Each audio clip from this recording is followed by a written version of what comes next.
ताजुब होगा कि 2006 के पहले हम एक्टिविस्ट पर काम करते थे, जब अपने ग्रुप का हम रिपोर्ट बना रहे थे तो आज की भाषा में कट कॉपी पेस्ट जब हम करते हैं तो नुक्कड़ नाटक का जो हम प्रतिवेदन तैयार करते थे तो मैं नुक्कड़ नाटक से परिचित हूँ, नाटक से परिचित था, नुक्कड़ से परिचित था, लेकिन दोनों को एक साथ मिला नहीं पाता।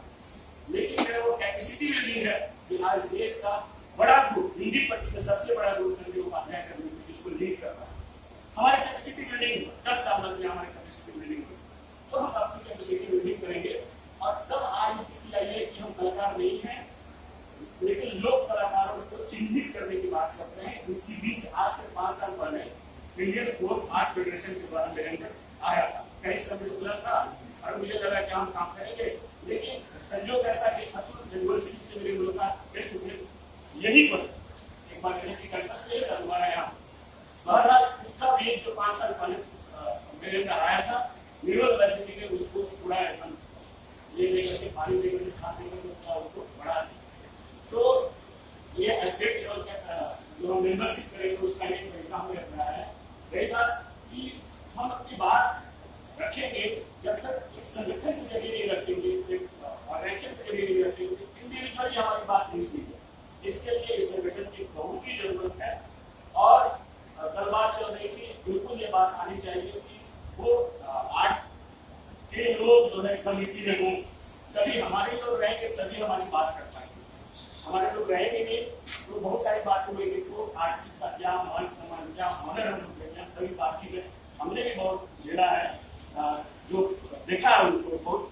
जितनी ऐसी क्षमता रखी हम लोग उनको कर पाते, लेकिन हमारी क्षमताएं लिमिटेड, तो वो होना चाहिए ताकि वहां से फंड मिलेगा तो उनका खुद कैपेसिटी बिल्डिंग होगा, फिर वो ये करें। उसके बाद में इसके बाद होना चाहिए काउंसिल अकेडमी का जरूर होना चाहिए, इस तरह से वो तीनों अकादमी है उस तरह से बिल्कुल गवर्नमेंट लेवल पर बहुत ही जरूरत है, ताकि उनको पता होना चाहिए कि हाँ ये इससे जुड़ा होगा। अभी कोई डांसर सिंगर या थिएटर करने वाला आता है तो गवर्नमेंट ऑफिसर की इतनी जानकारी है, संगीत का अकादमी है तो उसके माध्यम से वो फाइंड आउट कर लेते हैं, ललित कला अकादमी है उसके माध्यम से उसको कर लेते हैं। उसी तरह से हमारा एक होना चाहिए ताकि ऐसे नहीं तो वैसे हमको फाइंड आउट करें। अच्छा वो लोक कला जो है अकादमी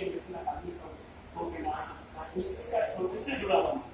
वो होना बहुत जरूरी है। और एक है कि हम कोशिश करें कि पाठ्यक्रम के सिलेबस में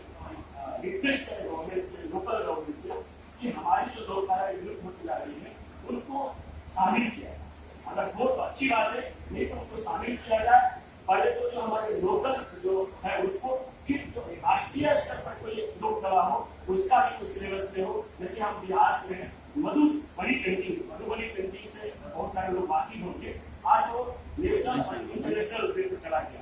तो इस तरह के कलाओं को टोटली इंडिया सिलेबस से उसमें भी शामिल किया जाए। तो ये इससे जो नए बच्चे होंगे उनको इसकी जानकारी होगी क्या है लोक कला, क्या है लोक कला का। तो ये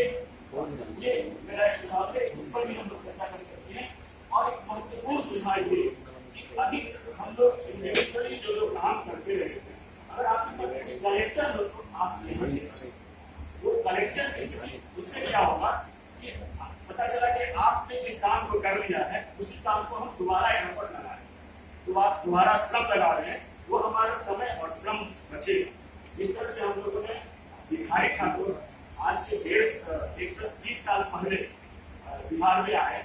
और आजादी के कंटेक्स्ट में जो उस तरह के प्रॉब्लम थे उसको लेकर के उन्होंने अपना आंदोलन चला नाटकों के माध्यम से। 5वीं कक्षा तक पढ़ा हुआ व्यक्ति जिसने यूनेस्को की रचना की और आज उन्हीं की यूनेस्को को संजय उपाध्याय ने 700 परफॉर्मेंस थ्रूआउट इंडिया उसका हो चुका उस यूनेस्को का। तो उनके साथ जो लास्ट टाइम के कलाकार कुछ काम कर चुके थे उनका हम लोगों ने डॉक्यूमेंटेशन किया, उनकी वीडियो रिकॉर्डिंग की है, जो वो नाटक करते हैं जिस पुराने शैली में करते हैं, मेकअप करने का उनका तरीका क्या है, कॉस्ट्यूम किस तरह से होता हम लोगों ने किया। तो हम अनाउंस करते हैं, समय जो भी लगे वो जो थाकी है हम काउंसिल को देंगे, हम अपने तरफ से वो थाकी काउंसिल को देंगे। चाहे भिखारी ठाकुर का क्या स्टाइल था, आज संजय उपाध्याय का स्टाइल अलग है, भिखारी ठाकुर जो वो लोक कलाकार है उनका स्टाइल अलग था। और ये बिहार को लेकर के एक बहुत डिस्कशन चल रहा है कि अभी तक बिहार का खासकर ज्यादा सरोकार है, तो क्या स्टाइल है, क्या फॉर्म है, अभी तक डिसाइड नहीं हो पाया। लेकिन ये एक्सेप्ट किया जा रहा है कि विदेशिया को स्टाइल मान, लेकिन अभी ये विवाद कर रहा है। दोबारा अगर विदेशिया को स्टाइल मान लिया जाता है तो हमारे पास एक पार्टी है उनके साथ जो काम करती है वो हम